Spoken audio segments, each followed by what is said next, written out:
Hey y'all!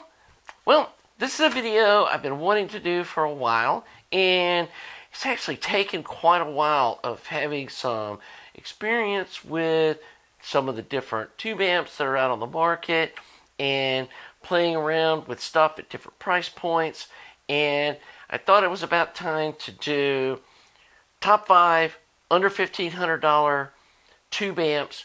Which ones do I recommend? And there is a specific order to this, and I will explain why they're put in their order that they are. And for you folks that are new to the channel, we do a lot of DIY stuff here. I do a lot of measuring with my oscilloscope and my Analog Discovery 2 with the Audio Analyzer Suite, and we've tweaked and tuned on some of these in the past and done some really in-depth measuring. So this isn't coming from a place of, hey, these are ones that I've listened to and I like, and I don't know anything about tube electronics, but hey, these sound fun. This is, I feel like, an objective and subjective rating of these 5 amps. So, number 5, the Deware SE84 UFO. And it's not number 5 on the list because of its quality or what it sounds like. It's number 5 on the list for 2 reasons. One, it does have a very limited use. You need to have some really efficient speakers, and you need to be using a half to maybe a breath over 1 watt of power at the maximum to really enjoy this amplifier. And if you hook it up to something like some of those Klipsch Heritage speakers or some of those other, super efficient 98 and up efficiency speakers, it sounds awesome.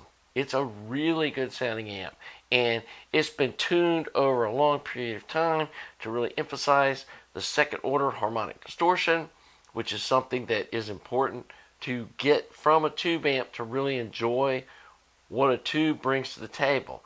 Because if you don't have any second order harmonic distortion, you might as well be listening to something like this and save your money.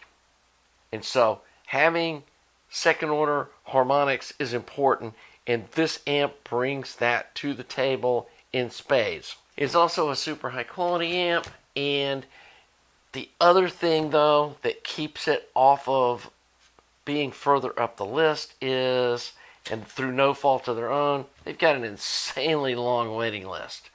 And I believe it's 2 years now.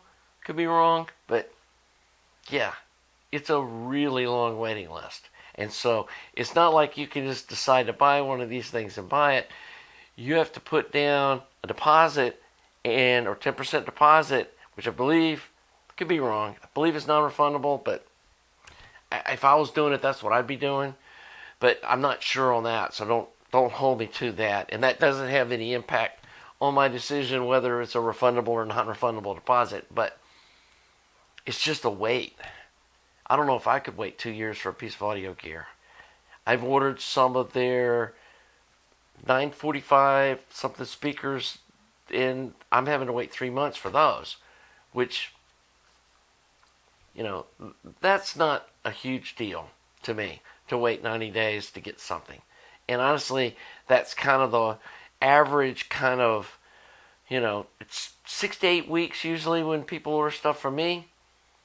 And so, yeah, don't fault them for that. And this 2-year thing's not their fault. They just got overwhelmed with orders, and at some point they have to make the decision of, are we able to ramp up our production and keep things at the same quality level and maintain our sanity? And they're not like some of these other manufacturers that started off like this and then said, oh, we're just going to offshore all this to China and it'll be the same quality, wink, wink, and we know that's not the case. So I applaud them for sticking to their quality and stuff, but yeah, it is a long wait. And like I said, what keeps it down lower on my list, which did make the list, is that it's a kind of a niche product that you need really efficient speakers. Once you go over like 1.5 and closer to 2 watts, even Steve showed on his testing, the amp starts clipping. And I'm not going to get an argument with anybody, but I just don't think that you can say that an amp that's clipping sounds good, even a tube amp. So that's our number 5, the SE84 UFO. There's 2 different versions. There's one that's at $1,200, one that's at $1,500. I auditioned and looked at the $1,200 one.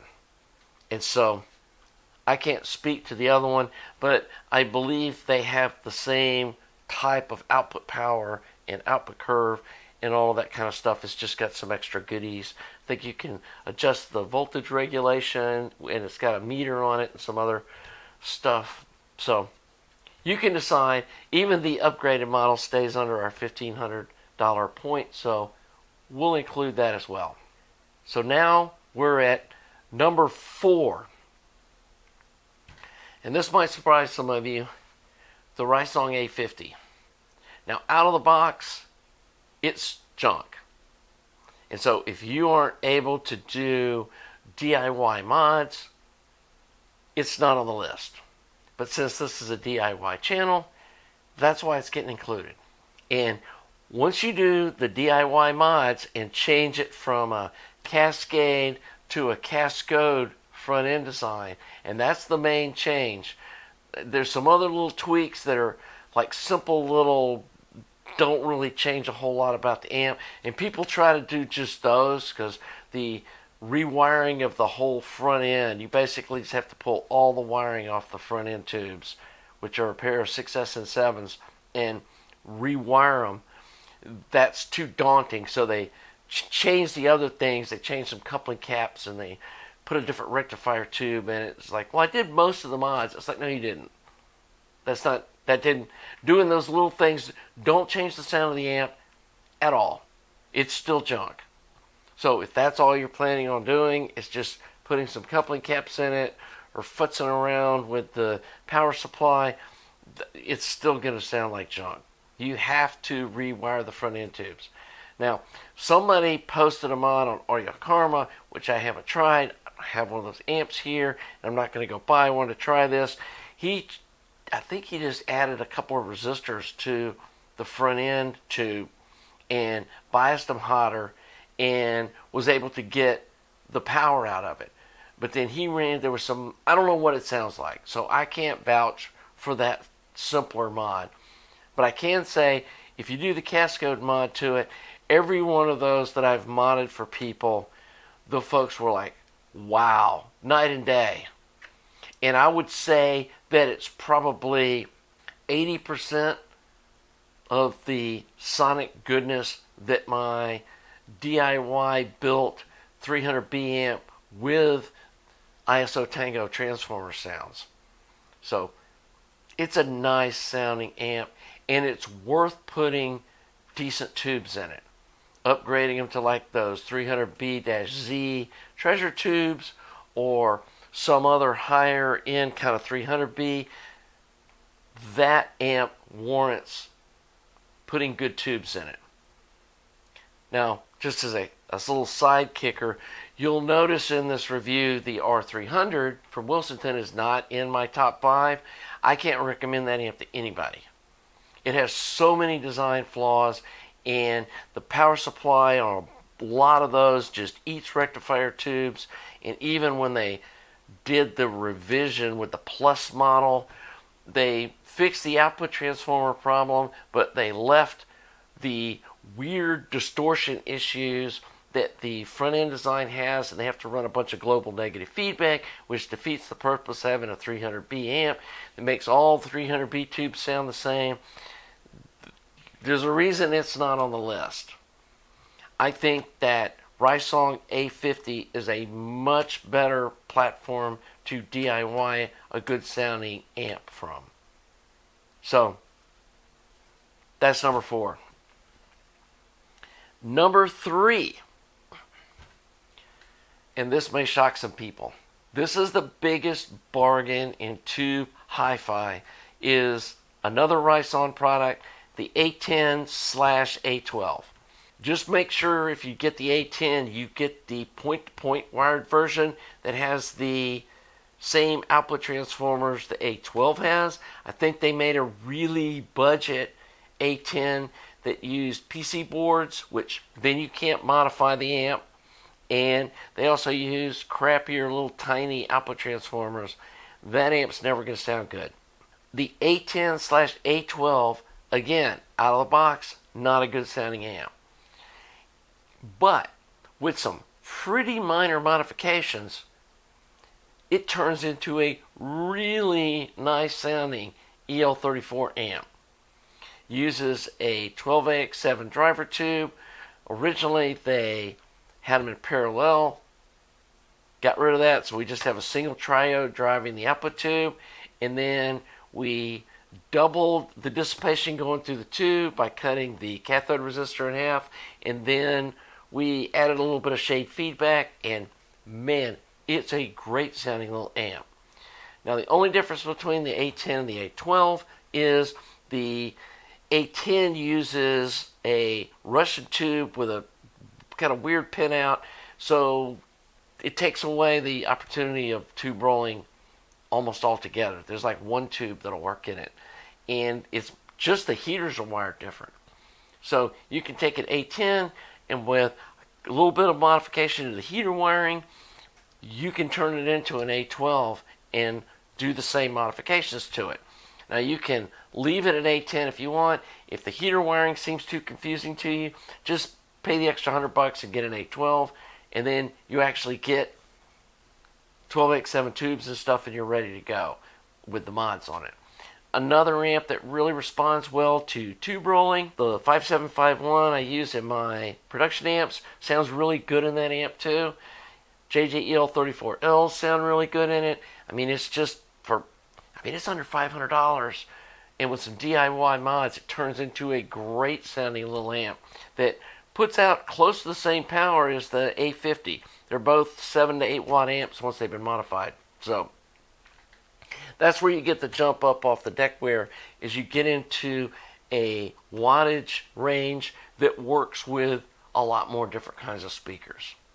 And that's why those amps that need to be modified were moved ahead on the list for the Deware, is they don't have the long lead time and they work with more different variety of speakers. So now we're at number 2. And that brings us to the Mark II version of the Wilsonon R8. If you're talking about any of the earlier versions, they try to claim there weren't a bunch of revisions, but there were. And like the really early ones are horrible. They've got like these resistors that the coating all flies off of them. And there's people that say, yeah, that doesn't really have any sonic impact, but it kills the voltage insulation of the resistor, not having the coating on it. And it's just the raw resistor sitting there. And that just screams poor quality parts. So they fixed that, and then they went through several other iterations, and then they finally came out with the version where they took my suggested modifications that in my video series and applied it to their production amp. They did everything except doing the voltage or the capacitor multiplier center tube, splitting the channel on it, which definitely is helpful. So there are a few little mods, and I did a video that I'll link below on the kind of minor mods that I did to my personal one, that like I don't feel like a speaker jack's necessary on an amp like that, and it creates a bunch of strange ground wiring inside the amp that's going all over the place. And so I just eliminated the headphone jack, and like I said, I split that center tube's triodes into left and right channels, which I think kind of helps the sound stage be a little wider and just feels a little crisper. But otherwise, even out of the box, that's a good sounding amp. Now the tubes I'm not a big fan of. Some people say, oh, if you let them break in for 500 hours, they sound good. I just don't buy that. And you can drop a pair of either those Horizon KT88-ATs, or I like the Treasure, the Shugi Treasure KT88-Z tubes are also really good sounding in that amp. Gold Lions sound really good in that amp.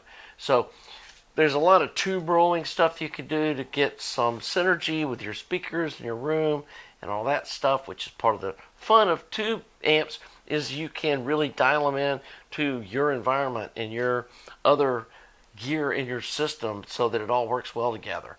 But plan on having to buy some tubes, but we're not talking about, hey, you got to replace the tube, so now it costs XYZ. The amp itself is $1,500 on Amazon.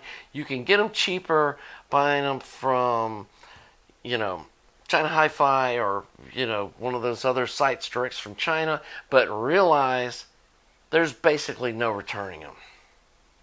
And I'm not going to get into the whole thing. Do I trust that they actually have a repair service center? I've found some information that, I'm not sure that exists, but that's just part of buying some of these budget amps. You realize you are kind of on your own. But at least if you buy it through Amazon, if you get a DOA one, or you get one that's got issues right out of the box, you can just send it back to Amazon and there's a free return. Where if you buy it straight from China, there's no free return. And that goes for this and the number one amp. So let's talk about which amp got the number one. And might not be a surprise to a lot of you guys, it's the little Musicshare X7.